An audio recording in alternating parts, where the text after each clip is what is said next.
You're listening to Convenience Matters, brought to you by NACS. Whether it's for food, fuel, drinks, or snacks, about half of the U.S. population shops at a convenience store every day. We'll talk about what we see at stores and what the future may hold for our industry.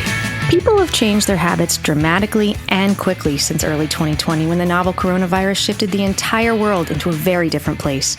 People learned to shop differently, sticking to a small universe of trusted stores and brands. How can you capture a loyal shopper? Today we're going to talk about engaging brands that have made the most of a very attentive shopper audience. Welcome to Convenience Matters. I'm Carolyn Schnare with NACS. And I'm Jeff Lenard with NACS. So today, let's talk loyalty. Not only is that our subject today, that is our guest's podcast called Let's Talk Loyalty. Joining us today is Paula Thomas. She is the host, as I said, of Let's Talk Loyalty and a very well-known consultant to brands and worldwide retailers just looking at what does loyalty mean. So welcome to our podcast, Paula. Great to meet you both and lovely to be on the show. Thank you so much.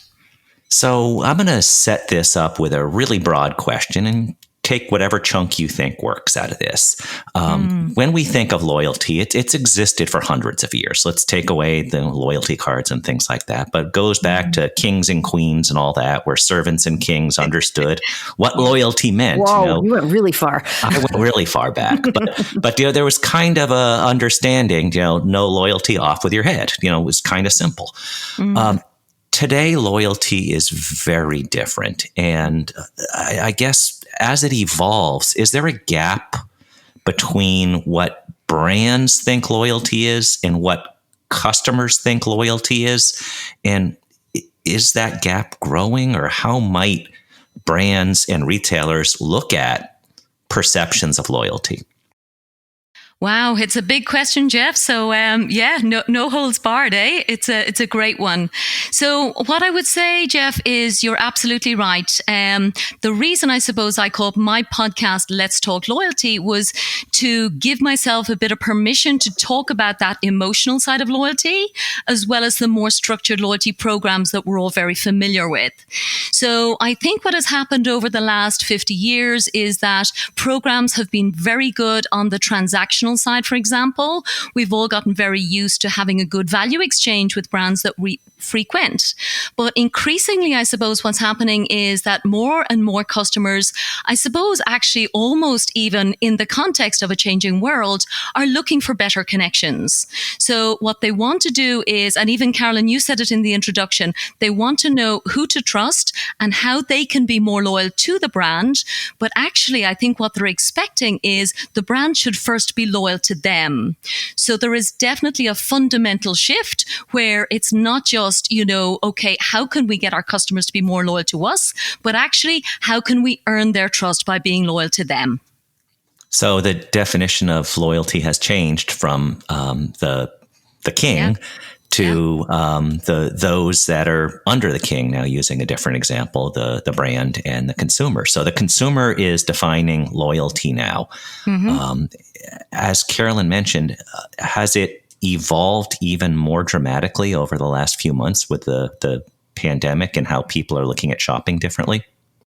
It definitely has. I think what has happened is, in many instances, there are fewer customers.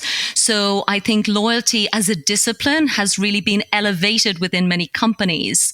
So I think in the past, for example, social media communications might have been the default strategy to engage with customers.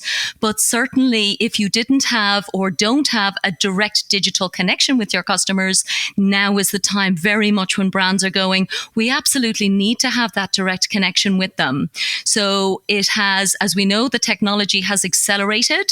So, customer buying behaviors have changed, but also I suppose, people do want to have that opportunity to connect. And I guess some of the kind of things I'm seeing are, I guess, even a bit more fun. So the likes of gamification is something that's been around certainly for the last, I suppose, 8 or 10 years as a loyalty strategy, but increasingly increasingly what we're seeing is that that's becoming a really nice way to engage with customers when they might not be shopping as frequently, but you still want to be able to connect with them in a way that just reminds them who you are and what your brand is all about. It's still a trend that a lot of we see a lot, but couponing on digital platforms used to be the big thing. Come in, save 50 cents on this. But from what I'm hearing you say, it's a little less of that and more of come 3 times and earn this, the gamification of it in terms of like a special reward. Have you seen any changes in the way the offers are built? Oh my goodness, Carolyn, there's just so many changes. I think couponing has increasingly started to feel very transactional to customers. And I think there is a frequency around them, and there's some fun that can be created with coupons. But definitely it is much more about, what can we do on the recognition side, for example. So, having easier access to higher tiers. And then what can we do to make rewards more accessible? So, for example, last year, Starbucks changed its program so you can now get a reward which is just like a shot of flavor in your coffee, which is very easy and very accessible. So I think what brands are saying is, look, these rewards need to be in lots of different ways. And also, I think, Carolyn, what's happening is there's lots of kind of guys, brands reaching out saying, okay, how can I cause a connection maybe with the community? So I certainly see a lot maybe in the UK market where, you might have dealt with, say, a charity in the past from time to time during the year. But now more and more loyalty programs are saying, okay, we're going to allow you to donate to any charity of your choice. And there are platforms available to facilitate that. And therefore, there's more redemptions happening and people feel they're supporting a cause that's close to their heart rather than something that's just maybe a bit more of a PR exercise, I think, that might have happened in the past. And that's something that you see Amazon do very well with their Smile program, where you go on and you sign up and it goes to whatever cause you elect part of your money to go to. Is there a way to close that loop, though? Because the one thing, you don't see the local school holding the giant check that goes electronically. So how can we close the loop on community so that the rest of the community recognizes that customers and the business have a stake here, and you want to tell that local story to others outside of that group? Is there a way that you see retailers doing that well? There's an example in South Africa, for example, Jeff, and I do a lot of work around the world, but this particular program is called My School, My Village, My Planet, and it's been running in a premium grocery retailer for about 20 years, and they have very much, I suppose, engaged all stakeholders to connect both with the schools as, the beneficiary directly in the local community, as well as with the convenience stores or the grocery stores in the area, and then connecting the parents to those causes. So there are definitely programs and platforms that have managed to have a very holistic approach. And again, the technology is just improving all of the time. So again, in the UK, there are tens of thousands of registered charities. And whereas I might be passionate about, cancer, for example, as a cause, other people might be more passionate about animals. So the individual is increasingly able to choose the charity that matters to them. And increasingly brands are facilitating that level of choice for the customer. I love that whole idea right there. I mean, I think what it triggered in my head is just like Jeff said, you're not presenting the giant check to whatever charity it is because you're not like physically doing things anymore per se. At least here in the United States, we're still at this point in the summer a little slow to open up. But I think everything's meshing together, right? So, instead of working at home, you're working with home. Your kids, my kids are in the house, my dog, my pet, my office, everything is within like arm's reach now. Yeah. And I think being able to like pull that all together and make you feel good for what you're doing, because you're not going to the school, but it's in your face. You are the teacher. You are the caregiver. You are the adult caregiver. I think that what you just said, bringing it all together, making you feel good for your purchases, but also helping your world, which is very close to you. And in the case of My Planet, My Village, outside there, but they need help. You might not see it every day anymore, but they need help. So I love that the way that program is structured. Yeah. And even another example I often talk about, and again, I love to look at kind of global comparisons for big brands. So the one that I really admire in many ways is actually McDonald's with their McCafe rewards. So yes, they have, a sticker program, and that's very easy, and they have a digital version, and that's fantastic. But last year, they started to do, for example, just plastic gift cards with unlimited free coffee. And they gave away 500 of these cards, and they literally left them completely open, now just for a 3-day window. But for me, that's an example of McDonald's as a brand recognizing that in order to create loyalty, actually there's different ways to do it. Like, it's not just the stickers and I buy 10 or I buy 5 and I get another one back. That transactional feel, it's much more about pay it forward. So I think if a brand like McDonald's is doing that, it's definitely something that other convenience retailers can learn from. So you've shared ideas from grocery, from Starbucks, from McDonald's. You look at stories from everywhere who's doing a great job. And one of your episodes focused on 7-Eleven Denmark, looking at what they're doing right in loyalty on your podcast. And just to remind people, it's called Let's Talk Loyalty. Take a listen. It's episode 10. But can you tee up what you found interesting about McDonald's, 7-Eleven in Denmark? Yeah, there's so many things. And I guess the reason I wanted to talk to 7-Eleven in Denmark was because they had won the NACS Convenience Retailer of the Year award at the NACS Awards in London, which obviously you guys, I'm sure, might even get to attend, as well as the US version. So the whole team in 7-Eleven, I would say in Denmark, are very much looking to be best in the world. And I love that level of ambition. So in fact, 7-Eleven is the one brand that I have written about the most. It's obviously the biggest convenience retailer in the world anyway. And there are different examples all over the world in terms of what they're doing well. So I think what the team in Denmark are doing is say, please let us know actually what is happening in all of these countries that I'm writing about so that they can implement it. So they've done amazing work in terms of their in-store experience, but are at the early stages, I suppose, of the loyalty journey and, very much building around what more can they do. Yeah, they're a great retailer. I've been to many of our international events, and again, I hope very soon to go again. Now, another example that I've heard you talk about both on your show and at some of our other convenience events is subscription models. Now, that's something that, generally right off the bat, you think of magazines. But in this case, it's very different. I know, can you tell me a little bit about some retailers you've heard that are doing a really good job of getting customers to keep coming back?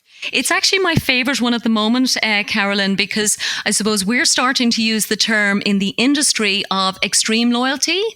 And I really like that term because I think what it goes from is not just somebody giving you their data in terms of joining a program and not just giving you permission to market to them, which is obviously the next level, but actually committing to giving their money to you on a regular month-by-month basis. So it is the ultimate form of loyalty.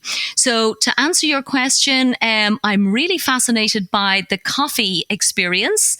And I've seen everything from trials, for example, with Burger King in the US, who did a $5 a month unlimited coffee subscription offer, all the way up to Cumberland Farms, who also did an unlimited coffee subscription offer for about $25 a month. Now, as I understand it, both of those were just run for a couple of months at the time, just to kind of see how they would roll. But in fact, the one that's really impressing everyone is Panera Bread. So they have done, in fact, some amazing kind of customer research, first of all, which I always love to see, where they kind of really get to understand exactly what customers need to feel in terms of that shopping experience in order to be more loyal.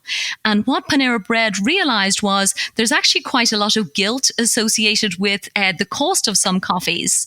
So they decided to put together a coffee subscription package at $8.99 a month. And I believe the current number is over 875,000 subscribers every month paying them that fixed fee. So I think it's extraordinary. January, they have shared incredible results in terms of upsell and cross-sell, and have said there's lots more subscription opportunities coming through. So definitely, in my mind, a case of extreme loyalty, and one that we're watching with interest.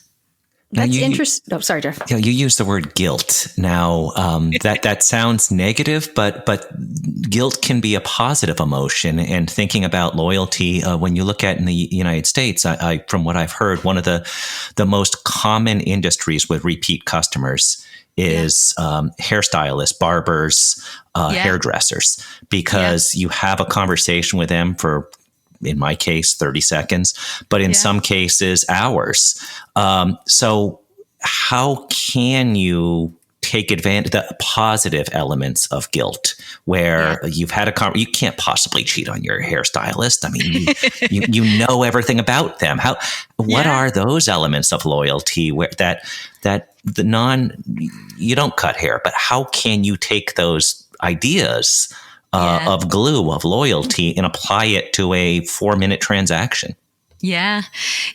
I mean, there's so many ways to answer, Jeff, in a short show. But what I would say is, I'm extremely loyal to my hairdresser. And that comes back to, first of all, getting the basics right, obviously. So I'm very proud of my hair. So, and I think particularly when safety and security has elevated to me, even beyond the speed of service. I think everybody probably agrees with that at the moment. I think getting the basics right is already there. But I think there has to be a renewed commitment just to building trust with customers, even beyond the safety. So I'll quote 7-Eleven again, for example. I know they're trialing a form of contactless payment using voice. And clearly, as podcasters, we're all huge fans of voice. And I know Microsoft, for example, have said that voice is the new human user interface. And in 10 years' time, we won't be tapping our phones for anything. We will actually use Siri on a full-time basis, or the equivalent technologies. So I do think it's about making life easier for people. And once you make it easier, then they will be more loyal. So it's all about actually human psychology, Jeff. I think it's why I love working in marketing and working in loyalty marketing, because we get to look at human beings and go, well, how would I like to be treated? And build that into our overall marketing plans. Can you tell me a little more about that Pay by Siri? Because that was interesting. And one of the things I was about to say before was like the guilt part. Subscription wise, one of the things that used to, when Apple first came out with like the iPod even, you downloaded a song and it was 99 cents. You download another song, it's 99 cents. Oh, you maybe want to pay for the $1.29 version because it's a newer version. And then like Apple Music came out, you pay $10 and you're like, oh, I don't feel so bad. I don't have to buy a million songs anymore. But it's, it appeals to the frugality of someone like myself. But then again, I also, in terms of coffee, like a treat every now and then. My own house coffee is kind of boring. I'm driving to work, I'm going to work, or I'm going somewhere and I'm like, oh, let me get something, frozen and frothy. And so I do. And I'm like, oh, that was kind of expensive. All right. You can do it once every week. But then now I'm like $8.99. I could do this all the time. This is great. Now I'm there every day. So anyway, that's where the guilt part for me, again, comes in. Totally. But now I can do it easily, and I can't say it out loud because my phone will go off, but pay by Siri, or Alexi, as we like to call her, because we don't want to wake her up either. Tell me a little more how that works. So, it's very early in the trials. I've literally been reading and writing about it, so I can actually send you guys a link to the article if you want to. But it's a trial by 7-Eleven down in Florida, and they are literally teaching people to build a Siri shortcut. Now, I don't know about you, but I haven't used Siri extensively. I have used her sister Alexi, but certainly what 7-Eleven have built is literally an ability for Siri to refuel the car. So in order for the payments to go through and for the dispensing to happen, Siri is able to make those commands. So it's a phenomenal, I think, technology of the future. For example, I've often thought, if I'm, pulling up to my favorite convenience store and I'm 2 minutes away, yes, I know obviously I could pre-order on the app if I wasn't driving, but actually I think increasingly I should be able to say to Siri or her sister, can you prepare my coffee because I'm 2 minutes away, and just voice activate that very convenient experience when I'm close to making a purchase that might be something outside of a subscription, for example, that we talked about. So that's my understanding of it. It's, as I said, very early days, but super exciting, and one for everybody to keep an eye out for. There's a car commercial the other day, and forgive me, I don't remember which car brand it was, but they actually, because of this, they had the example. She says, "Oh yeah, my Alexi car is coming." And like, no, it's a Hyundai or whatever it was. And like, no, it's an Alexi. Yes, I know it's not Alexi, but again, I just don't want to set off everybody that's listening's devices. Yeah. But to where now that is amazing from the fueling standpoint. This is a whole nother episode we're going to have to do. But how do you fuel your car from your car? Your car's smarter than you know. That's, I think that. And it should be, at the end of the day, you guys literally embody the concept of convenience. And voice, I fundamentally believe, is the most natural form of communication. It's a very intimate form of communication. So when I'm advising brands, I'm really saying, have you got a strategy for voice, even in terms of voice assistants in the home, which I know you guys have probably thought about. But, there's lots of different ways that the human voice can provide that contactless and connection in a way that has never been done before. So Paula, in wrapping up everything, love that you talked about experiential and fun in instilling loyalty. At the same time, in our industry, sometimes people don't even remember they went to our stores. It's unmemorable because it was so hassle-free. So is there a way to look at, whether it's by day part, by demographic, how we can figure out, and this is a big meaty one, and we can spend multiple podcasts on this one, but is there a way to look at when somebody just may want that hassle-free experience or when somebody may want that fun experiential experience? You mean to identify that when they're in store, Jeff? Is that what you mean? Well, it's just almost like, sometimes people come in and you just can't, is there technology or is it still the human that can determine this person doesn't really need to be bothered right now? And then there are others that you just see come in more leisurely. And again, it's up to the employee that can make this awesome decision that engages, that instills the loyalty. Yeah. How can we do the equivalent of that as loyalty gets more technology advanced?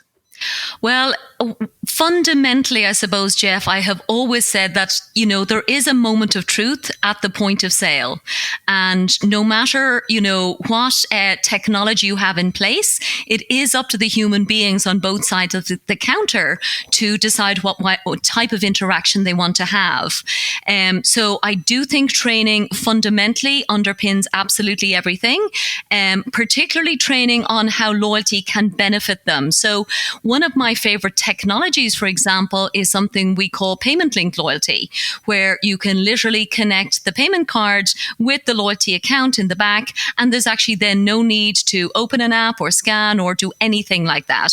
So I think there's an opportunity, for example, at the point of sale to introduce that to customers, but not if they seem to be in a bad mood or seem to be in a particular rush that day. So there's lots of analysis that can be done, but I fundamentally believe it's the human being with that actually belief in the loyalty program at the time, but to introduce it in a way that is appropriate to the customers on an ongoing basis, knowing that really what you want is a long-term relationship and you need to build that over time. So it actually can't be rushed. Paula, these have been great ideas. A lot of takeaways in here for beginners in the loyalty space, for those who are just looking to freshen up a program or those who are just looking to get closer to the times. Or just validate what they're doing is amazing. Now we talked a little bit about your show. You've got dozens of really cool episodes with experts in all industries, but a lot of the same practices can be used from those industries. But anyway, is there a way that listeners, tell me how they find your show, where they can link up with you, how to find out more, and how to hear your great ideas? Thank you, Carolyn. It's a brilliant opportunity. So I would say the easiest way is my own website is letstalkloyalty.com. And top and center there, you'll see an email form. So anybody who wants to be emailed the podcast every single Thursday when I release the show can just sign up there, or you can just choose whatever particular shows you want to listen to. And like you guys, I'm on all of the usual podcast platforms, so pretty easy to be found. So yeah, I'd love people to come and check it out. Well, Paula, thank you so much for joining us today. I've learned a lot, and now I need more coffee, so I'm going to maybe go do some of that. So I, again, appreciate your time. I appreciate your loyalty to our industry. And thanks for being with us, and thank you for listening to Convenience Matters. Convenience Matters is brought to you by NACS and produced in partnership with Human Factor. For more information, visit convenience.org.